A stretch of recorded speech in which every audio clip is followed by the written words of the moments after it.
Kirby, it's been reported that Tate's going to have surgery and Carson's dealing with an AC joint sprain. Can you just confirm that? Yeah, I don't know where all that's coming from. We got like 7 AC joint sprains, so that's not like a significant or major injury. Carson's fine. He's practiced both days.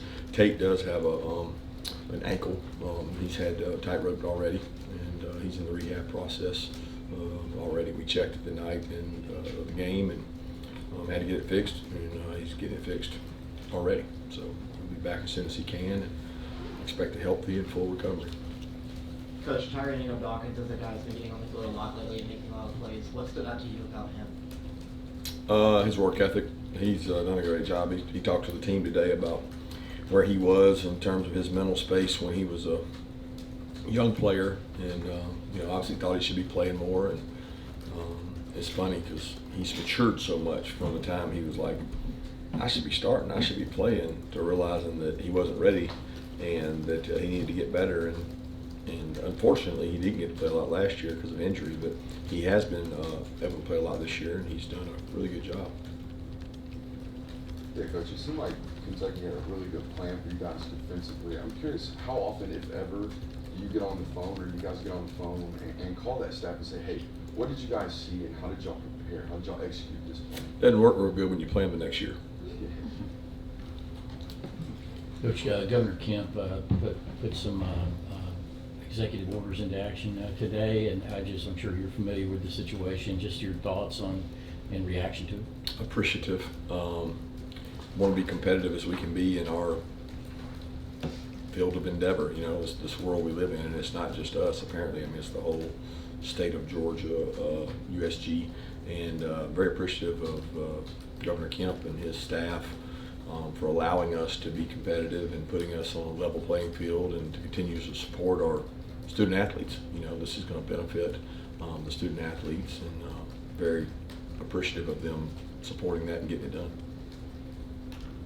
Kirby over here. In light of Daniel Harris's situation this week, have you addressed the team at all about reckless driving? And I get that these are young guys, but there's clearly team consequences. There's fines from the collectives. Why is this continuing to happen?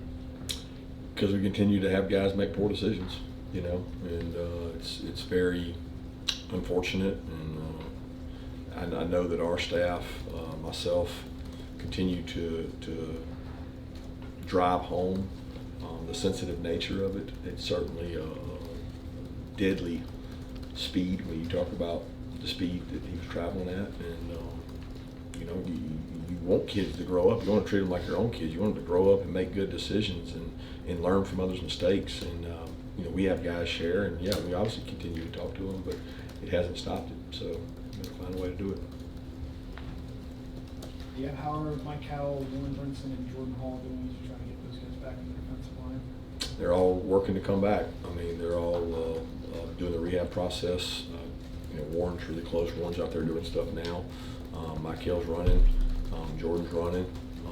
So we're hoping to get those guys back. Coach, you spoke briefly after the game about the need to start faster on offense. So, between now and the Alabama game, what kind of steps can you, the coaching staff, take maybe to facilitate that just a little bit? There's so many steps. I mean, there's tons of them. I mean, clean up what you do it at a higher rate, make good decisions, communicate better. It's hard to say one thing on that because there's a lot of things not a lot of things go wrong, but one thing going wrong can mess up a play, and it takes one person messing up on offense. If one person messes up consecutively, you got 3 bad plays. And certainly we just got to execute better, I think, and do a good job with guys, doing what they do in practice. If we do what we do in practice and do it against good people, which they get a chance to do it against real good people in practice, they'll do it better. So I don't know if we can point to one thing on that. Kirby, what did you see of the offensive line once Tate went out on Saturday? But we play Mykel a lot, right? So we have 3 guards that play. That's why we do that, because there's a chance of injury, and we play 3 guys. So I didn't see a lot different from him going out. Mykel stepped in and played. Mykel probably had to play more than he typically does, and he and Dylan did a good job. What does it do for this team having the first road test of the season under their belt already? I don't know. It's better than not having it under your belt, you know. I certainly would like to have played better, really the entire special teams, offense, defense, so that you gain more confidence from playing on the road. But hey, you know, I'm glad we got a road game under our belt, because it's tough in the SEC to go on the road. I think I've repeatedly said that, and I believe that.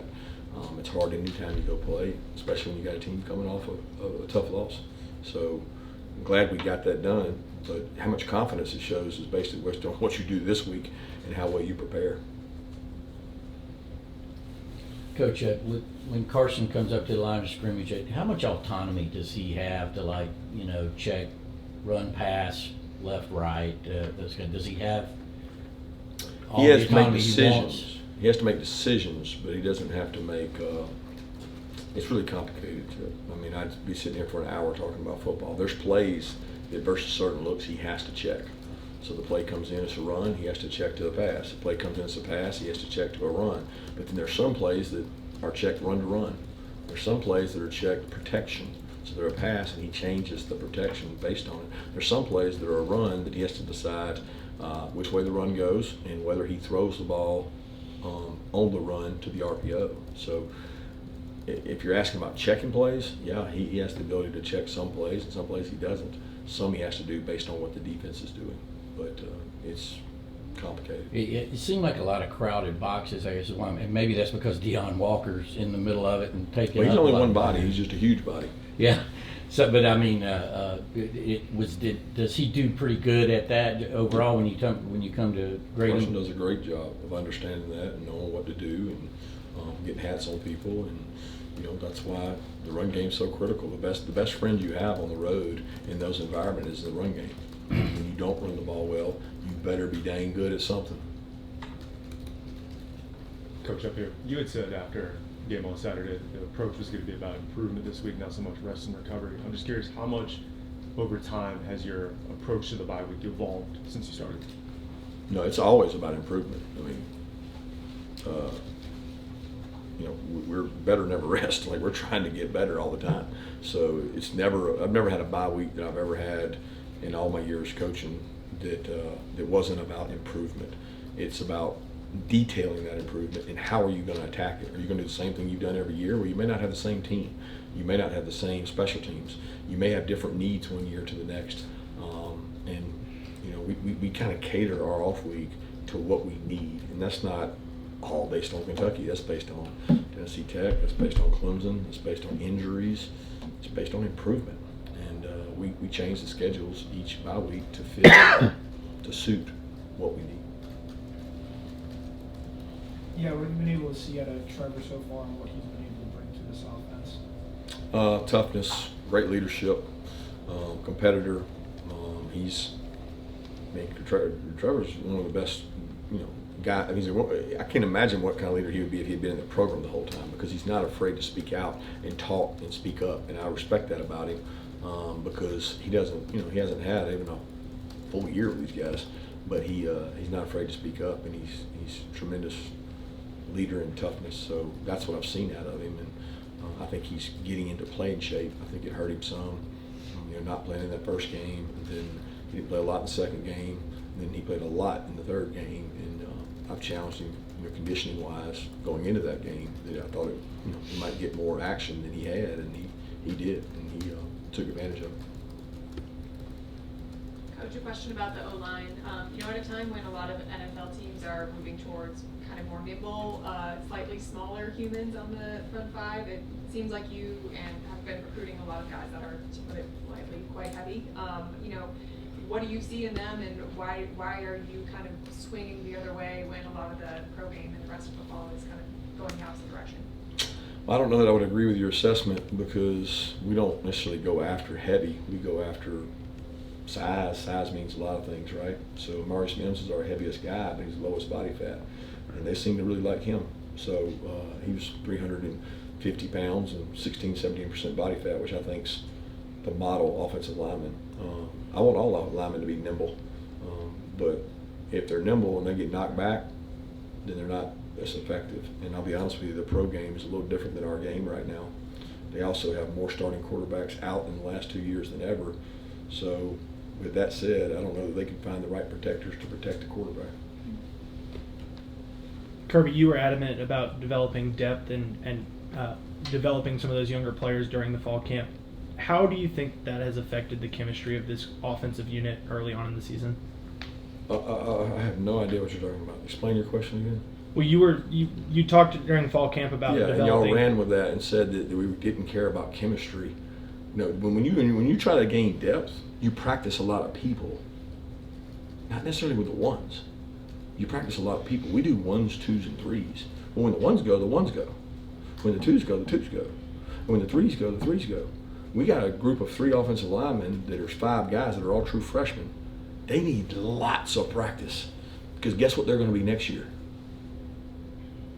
2s. So they need lots of practice. They got to get lots of reps because they're going to be our 2s, and we've never had that before. We've always had this thing where it was like threefold. It was like the guys, and then it was like the Dylan Fairchilds and the Micahs and the guys coming up, and then it was like the freshmen. Well, now we don't have that. So when I talk about chemistry and getting things going, 100%. Now, we didn't have a complete receiving core in camp. London Humphreys missed a little bit. Kobe Young missed a little bit because he had this injury, that injury. You know, we had Trevor miss a little time there. We had somebody else, I forget who it was, miss a little bit. So that hurts a little bit, but that has nothing to do with the other. I mean, you want to attribute it to something? Attribute it to what I think is 2 pretty dang good defenses and us not being at our best against Kentucky, and we got to improve that. But it's nothing to do with the preseason camp. I can assure you of that. Kirby, on that aisle, you mentioned level playing field. Just curious the need. Like, have you lost recruits, guys out of the portal because of the existing pools? I don't know. I really don't know how to answer that. Or I mean, it's all about what you have available, right? And some people are willing to spend beyond their ability to raise it, like unfulfilled promises. Like, we're not going to have unfulfilled promises where guys reach back out and say, well, they said they could do this and they didn't. They said they could do that and they didn't. So we've lost some in those regards, but I don't know that it was an inability to do it. It was not going to go step over our skis and like put our body over and put too much out there and say, okay, we've committed to this and you can't do it. So it's a hard world out there because you don't really know what you can and can't do. People make promises and there's nobody has a bounty sitting out there that big that they can pay everybody that.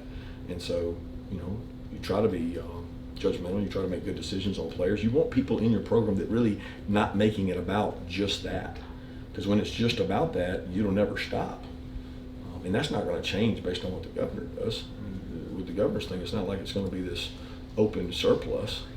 It's just helping us, you know, be competitive with others. And, you know, I'm sure Georgia Tech feels the same way. You know, you're out there competing in a really competitive environment, and there's times you feel like you want to do something and you can't. And now, hopefully, we've got the capabilities to do what we need to do. Kirby, you said after the game, we can wake these guys up and go get better. In what ways offensively can you get better to get into a better rhythm, I guess? Communication would be one. When you look back at the game, there were some major communication errors there, talking about across the front and communicating who we're working to, points and things like that, which some of that has to do with being on the road and crowd noise and everybody being on the same page. Protecting the quarterback on some pressures that are really easy pickups. You look, our offensive line, when you look across the country in 3 years, it's hard to find teams that have cut one loose, like didn't block somebody. That's just, knock on wood, that's rare for us because we have a very experienced offensive line and they see every pressure known to man from us. So that's something that we do usually well, pick those things up. And they really did that well in the game. There was a couple times we didn't, and we got to do a better job of that. And we got to be able to hit some open guys when they're open, and we got to be able to do some things in the RPO game that help us. And there's some things we missed in that. And at the end of the day, when you lose momentum in those kind of games, you got to grind them out and find a way. You know, and we did not have momentum in that game, and it made it more difficult. But when you watch that tape, there are very things you can point at and say, if we just do this, we're gonna be this much better. Got time for one more question? Yeah, Coach, I know Tate was obviously rotating in at center some to provide some depth there. You have Drew Bobo available as well, but now with Tate out, what has happened to the rotation at center if Jared works? Well, Drew's there, and you want to have three centers at all time. Malachi Tolliver's done a great job. The young kid, we made him into a center when we first got here, so he's gotten to the point that he's serviceable. He can go in, compete. He's still a true freshman. We've got a couple of the guys out there the last 2 days snapping, so that we got some help there. You always want to have three. You got to have three, and we want to have three ready. We got two that we really feel solid about, and then we'll have a third one here the next couple of days based on what we're doing. Thanks. Thank you.